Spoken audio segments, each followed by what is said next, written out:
Hey everyone, it's the Nitty Professor, and today we're going to look at the connections between knitting and similar crafts on the one hand and mental acuity on the other. It's something that's always on my mind. As I age, I definitely don't want to lose my sharp edge, and who does, right? I mean, being mentally sharp is a really important survival skill, and it's also something that can be sort of weakened even by stress. And a lot of us are going through a lot of stress right now in these tricky times with all this stuff going on.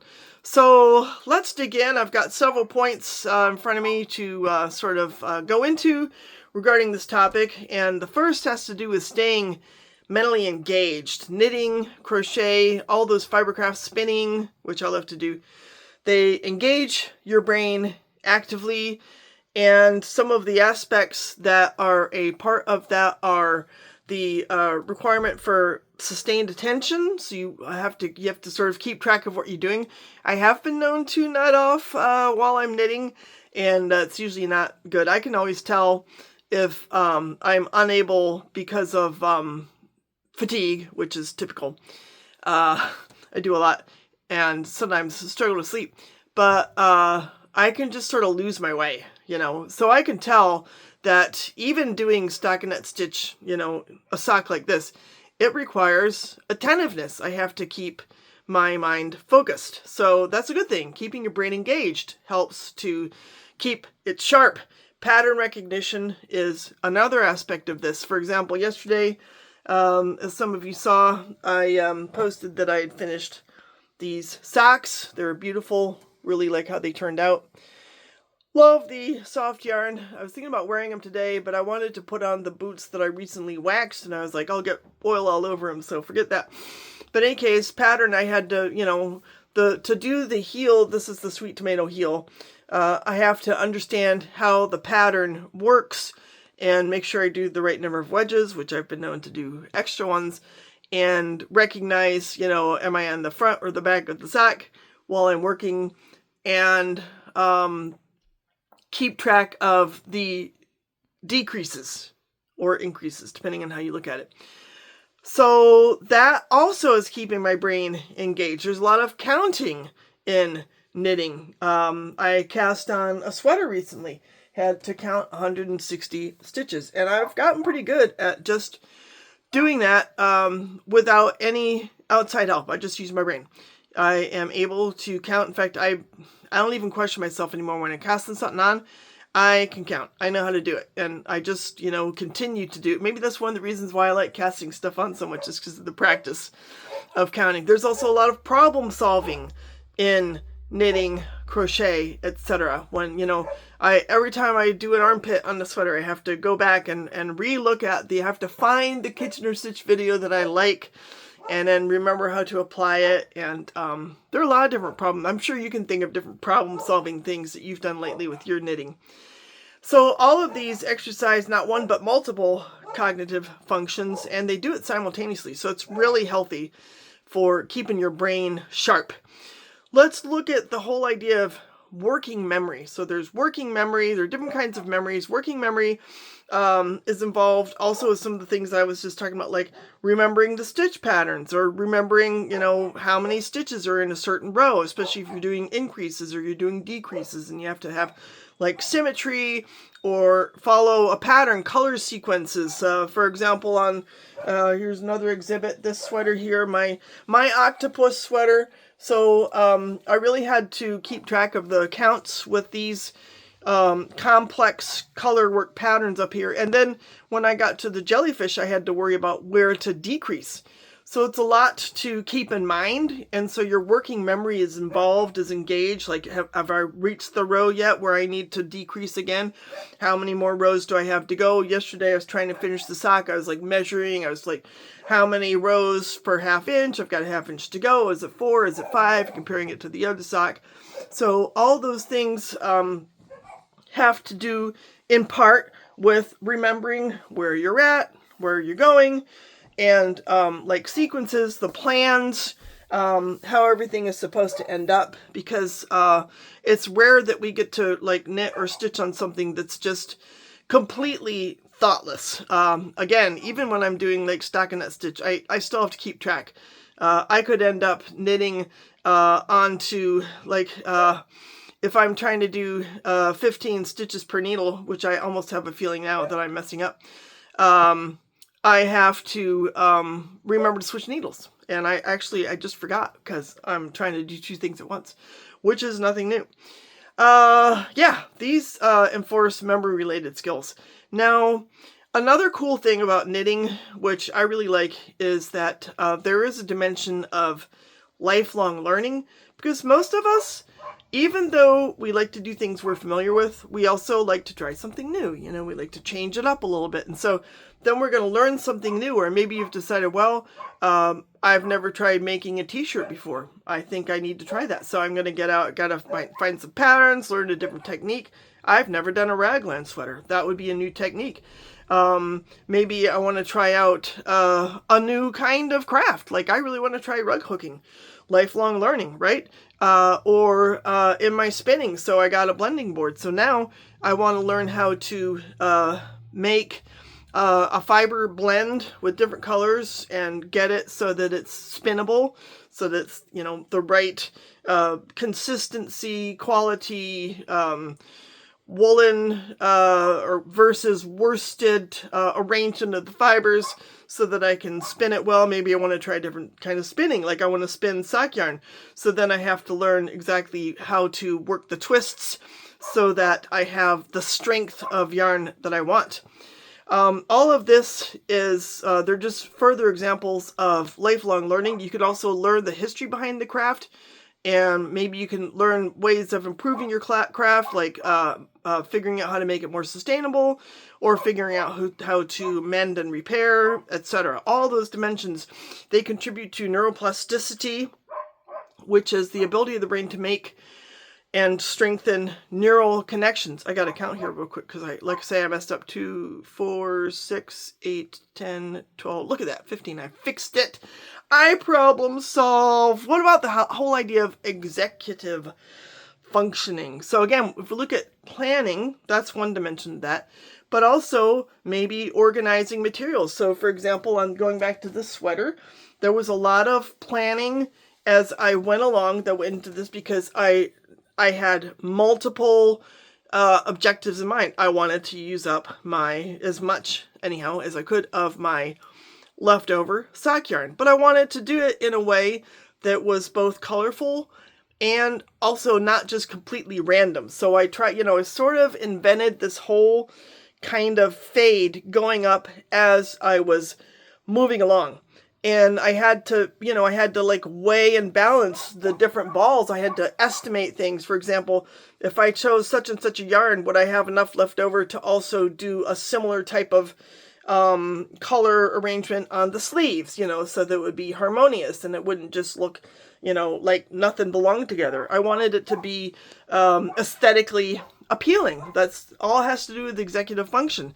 Troubleshooting mistakes. I had some issues with the top because I ran out of purple yarn, so I had to try a couple of different procedures for making this color work with a drastically different yarn. And I may not be done. There's part of me is like wants to just run a needle around a few rows below this color and find maybe even just buy a skein of purple yarn or something so that I could actually have it be more sock yarn at the top. In any case, it just it keeps going on, right? All this decision making, the planning, the problem solving has to do with your executive functioning, and that's an important basic brain and mental skill. Sustained concentration is also a very important thing to keep going with, to keep training, and so if I just last night again, I had probably about 2.5 inches to go on this sock, the second sock, and while I was participating in my writing workshop and I was reading and I was writing, I was listening to others read and trying to make comments, I was working on that sock, and I had to really sustain my concentration and focus on finishing up the last inches because I really wanted to get it done. I've had a lot of sock projects like this one just in various stages of incompletion. I was determined I was going to finish that one. So I had to sustain my concentration so that I could get it done. And this is good for, maintaining your attention, your focus. Cognitive abilities like that can weaken with age if you don't continue to train them. It's kind of like our dog trainer reminded. I hired a trainer for our German Shepherd. He's like, when does your dog training end? And I was like, when the dog's dead? And he said, yeah, you have to keep training your brain just the way you have to keep training your dog. Here's another thing that's cool about the fibercrafts. They engage not one but both hemispheres of the brain. So there's the analytical thinking, which is involved in the counting, like weighing out and divvying up my fiber for spinning, figuring out numbers of stitches for colorwork patterns, all that kind of stuff, lace patterns, how often do I do the yarn over and all that stuff. But there's also the room for creativity. And again, this sweater I was holding up is just a really great example of that, because I did not know when I started this at the bottom that I would have a purple ocean with jellyfish at the top. I didn't know that. So there was, a lot of repetitive analytical work going into this, especially with like the sleeve increases, like how often do I do the increases? Is it every 8th row or every 9th row? And then how do I do it? And I got to keep it the same. But I could play. I could be creative. I was like, well, I've got several books. I want to find some motifs, count out how many stitches are going to work for the repeats, and be creative and have fun at the top. No one has a sweater like this, y'all. So creativity and analytical stuff going on at once, really, really good for the brain. Gentle mental challenges. This is not passive entertainment. This is something I'm involved in. I am productively making my sock, my sweater, my hat, my scarf. I have to participate. I have to engage my decision-making power. So it keeps my mind alert. It's not like just sitting down with a glass of wine and watching a movie. Not that there's not room for that too. But does it stave off cognitive decline? Probably not. But it can lower your stress, and that's helpful. Now, here's a really cool thing about knitting, in particular, crochet, spinning, all of these things that we do with the hands. Could be woodworking, any kind of like making. My sister likes to make things out of metal, Fine motor coordination. Fine motor coordination. So they're very precise hand movements that are involved in knitting, crochet, especially needlepoint, embroidery, and they strengthen that connection between cognitive processes and motor skills. It's really crucial. I mean, when you think about it, with young kids, we invite them to start developing those fine motor skills at a very young age, holding a pencil, using their hands to like do buttons, tie things, use zippers, make food, etc. And that we don't want to lose that when we're older. It's really important for your brain to continue to practice fine motor coordination. Going back just a little bit to what I was saying about stress. So watching a movie can reduce your stress, but we all know that fiber crafting is a great stress reliever, especially if you choose your project wisely. You don't want to choose a project that stresses you out. Not that you can't, right? That's problem solving, but not on the regular, right? I'm not going to always be working on something that's above my head, like a complex cable sweater that I have no idea what I'm doing. But the rhythm, the relaxation element of it, the sort of sitting with yourself, the meditative aspect is really good when it comes to reducing stress in an age when we all need that, as we know. And reducing your stress also supports long-term brain health. Also relates to sleep, which I definitely need more of. But chronic stress is not good, and it is honestly something that you can at least resolve in part by taking up fiber crafting. Social interaction is also something that a lot of us engage in when we do fiber crafts. I love watching videos where there are multiple people knitting. There's this one Norwegian pair, I think it's a husband and wife. To be honest, my Norwegian is very limited, but I just like the music of the language, plus my characters speak Norwegian. And I just like watching the two of them knitting together and talking together. And, it's not the same as when I go to my Fiber Guild meeting, but when I go to my Fiber Guild meeting or when I knit with my friends, then I'm engaging in that social interaction that's really, really important for brain function and brain health. There are even online crafting communities. I've read about them. I haven't joined any, but it's something that's out there. And I do online communities like for my writing and for my UU congregation. So I do knit while we're talking. So in a way, I could kind of count that.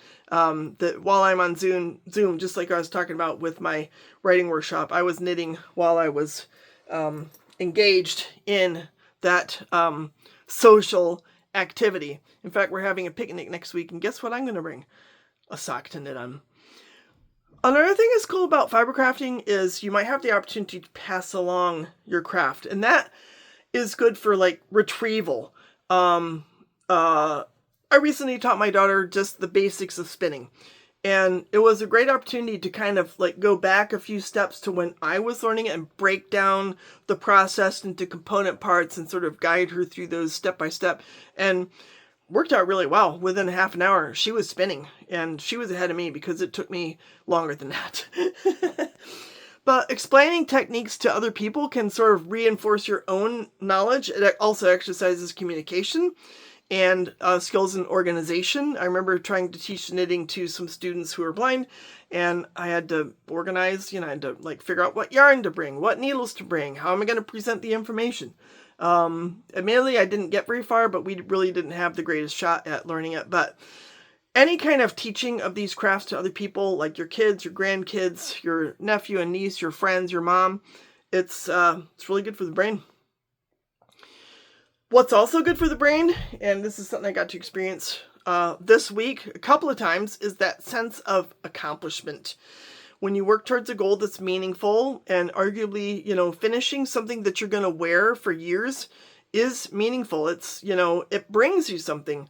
It's a lot better than going out and having a goal of buying your 897th t-shirt that just stays in a bag once it gets home, which is a lot of times, like with shopaholics, right? You just buy stuff and then it just sits at home.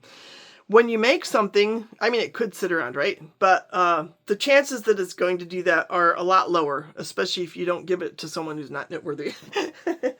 So here's another thing I finished. Y'all have probably seen this by now. This scarf. It took me way longer to finish this than it should have. And now that it's done, I just love it and I want to make another one. But that feeling of accomplishment, that's this sense of purpose that we have in making finished objects that then are useful is really good for your psychological well-being. And obviously that is conducive also to healthy cognitive function. Another really great and unique thing about working with materials like fiber, like wood, like, sewing, quilting, is that you're combining mental and sensory stimulation. So when I read, I'm being mentally stimulated. I may or may not be sensorily stimulated. I'm holding a book that's not necessarily as gratifying as, holding wooden needles and wool yarn. So when you start opening the door to different tactile sensations, like working with different fibers, different textures, maybe even, the sense of sight with different colors can be very engaging. It's going to activate the brain in a way that is rich and keeps it, more engaged than doing something that's sort of one-dimensional, and that, you could do something that's tactile, like randomly massaging your cat. That's great. Or you could do something that's just mental, like say, like reading a book. But when you're doing both together, it really engages the brain in a very healthy, stimulating way. Another thing that we observe about crafts like knitting, embroidery, etc., is that it may contribute to what's called the cognitive reserve, which is the resilience of the brain to age-related changes. So when you participate in engaging hobbies, intellectually engaging hobbies in particular, like fiber crafts that offer opportunities for creativity analysis, that it can help to build and sustain this cognitive reserve over time, and that can have a very salutary effect on, reducing the risk of mental or cognitive decline. Lastly, the point that we could talk about is how you can transform downtime into active mental engagement. And I do that a lot. For example, when I spin, I really, really like to listen to stimulating music. And my favorite artists for a while have been Snarky Puppy, and their pianist Bill Lawrence has his own band. And they play with these orchestras, and I get out those tunes and they just send my mind soaring. It's just so cool. I'll be spinning and really focused, and it's like an opportunity to combine that manual skill building, those manual skills, with stimulation and, to a degree, learning. I'm like learning new music. I get to the point where I just like know those songs. I should probably get out my trumpet and start improvising to them. But when you combine your knitting with maybe you listen to audiobooks. I think there are people who listen to audiobooks when they're crafting. Or maybe you're doing it while, again, you're chatting or conversing with others. It just is a really way to keep the brain engaged and healthy. So if you have anything to add or subtract, I'd love to know it. Or, maybe what your experience, maybe that's why you took up fiber crafting, is because you wanted to help yourself to ensure cognitive health. I would be really curious. Or maybe you are an expert in the field and you could improve some of my observations and make them more precise, etc. So feel free to comment and share. I always love to hear from you. I hope you guys have a wonderful, wonderful Juneteenth, and we'll talk soon. Ciao.